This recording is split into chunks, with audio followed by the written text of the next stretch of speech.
पारादीप राजरास्ता पलटिछि मृत्युर मरण जंता। केतेबेले कहार जीवन चली जाउछि तो केतेबेले किए दुर्घटना रे विकलांग होई परिवार उपरे बोझ पलटुछि। आज एही भली एक दुखद और मर्मन्तुद दुर्घटनाटी घटी जाइछि पारादीप इफ्को छक निकटरे। पारादीप इफ्को कंपानी रे चाकरी करिथिबा नयागढ़ जिला पांड्रा सिंघा ग्रामर किशोर शिरोमणि डायबिटीज परीक्षा करने को पारादीप गड़ू 18 बांकी मेडिकल स्कूटी रे जाउथबा समय द्रुत गति आसुथिबा आयरन ट्रक टी स्कूटी को धक्का देबा फल स्कूटी पड़ी जिबा परे किशोरଙ୍କ मुंड और हाथ उपरे चढ़ी फेरार हो जाइथबा समय स्थानीय लोके ट्रक ड्राइवर को काबू करिबारे सफल होइछन्ति।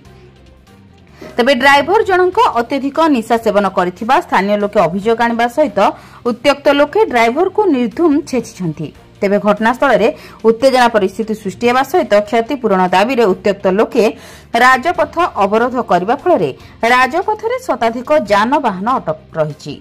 घटनास्थल रे आदर्श थाना पुलिस पहुंची उत्त्यक्त लोकमानंकु बुझासुझा चलाइछन्ति।